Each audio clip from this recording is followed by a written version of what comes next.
Jeg skrev jo også hele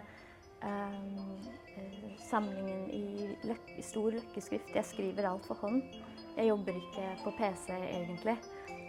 Så jeg ville veldig gjerne også ha den i stor løkkeskrift. Og jeg redigerer for hånd også. Så det er bare liksom for å få den ut normalt at jeg lyder og skriver det inn på PC. Jeg jobbet med den som en diktsamling i ganske mange år, og tenkte at det var det det skulle være. Og så til slutt, liksom det siste året, ganske rett før den skulle ut, så tenkte jeg nei, dette er ikke en diktsamling i det hele tatt. Det er en fortelling mer, og det er mer liksom Eva-Lisas fortelling enn noe lyriske dikt. Så da bare endret vi det. Og redaktøren min ville gjerne at vi ikke skulle skrive noen ting, at vi ikke skulle skrive noe om sjanger, siden da kan folk velge på en måte selv hvordan de leser det. Men jeg ville veldig gjerne ikke late som det var en diktsamling når det ikke var det det var. Så jeg insisterte på å få fortelling på fremsiden.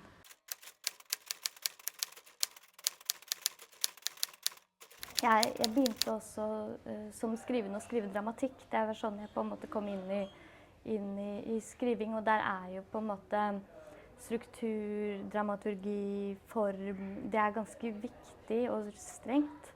Så jeg tror nok at det har gjort at jeg har blitt ganske opptatt av det.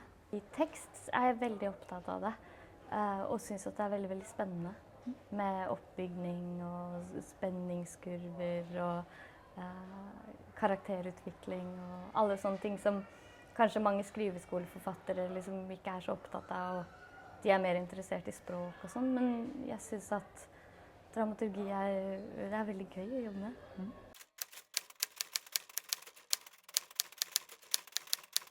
Akkurat i denne boken så har det vært en som heter Unika Søren, som har skrevet en bok som heter Jasminmannen, som er en slags litt sånn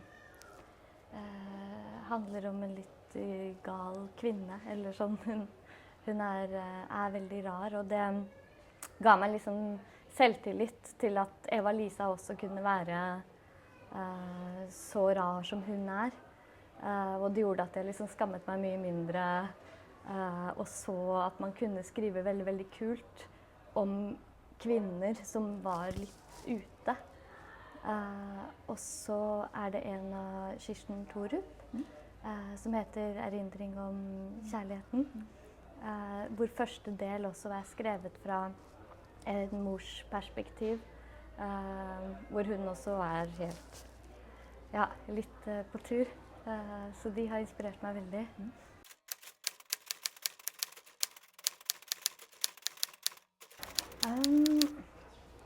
Godt spørsmål. Kanskje mest i denne boka gjennom det startet jo med Eva-Lisa. Jeg tenkte ikke noe på familien hennes i utgangspunktet. Og jeg var mest opptatt av å liksom skrive om en karakter som ikke hadde noe språk for seg selv, og liksom bare agerte uten å ha noe språk. Så det var først da jeg begynte å på en måte grave i hvem er hun, og hvorfor har hun ikke fått noe språk, hvorfor har hun ikke på en måte fått noen fortolkningsevner da, som andre kanskje har, at familien hennes dukket opp. Og jeg begynte å se litt at det var der det kom fra da.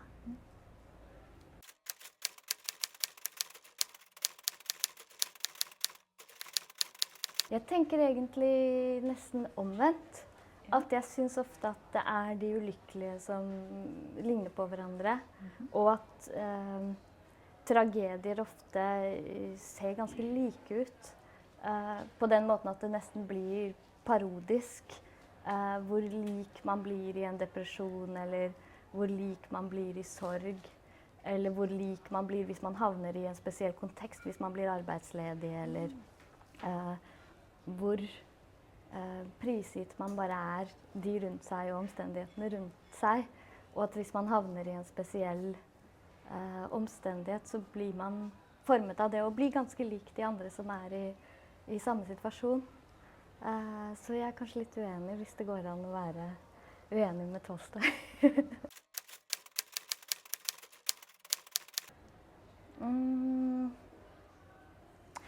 Aina Villanger har skrevet en veldig, veldig fin bok som heter Onkel Arne og månen.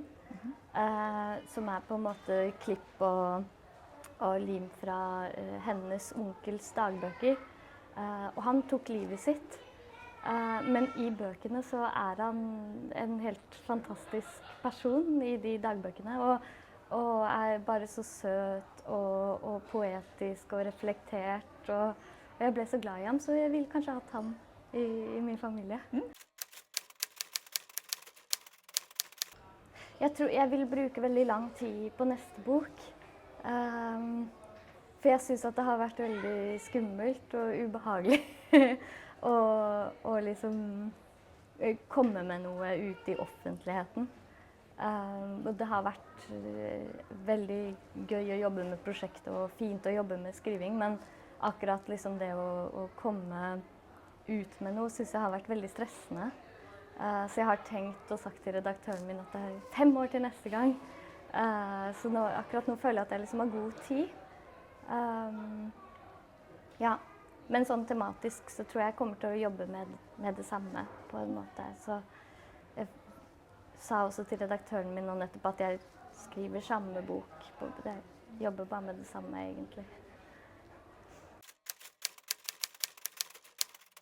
Jeg vet egentlig ikke hva jeg synes viktigst. Nei. Det kommer jo bare litt an på at man greier å ta opp temaer på en nyansert måte.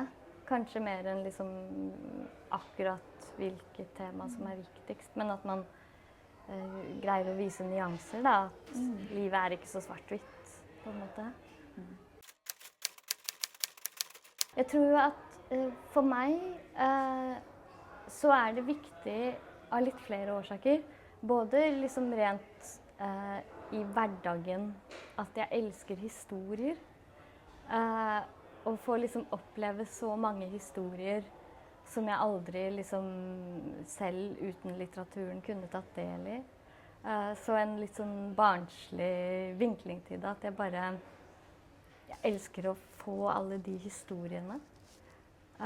Og så tenker jeg jo det viktig at man kan liksom vise nyanser, vise hvordan livet kan være for mange forskjellige typer mennesker, sånn at man også kan forstå hverandre bedre.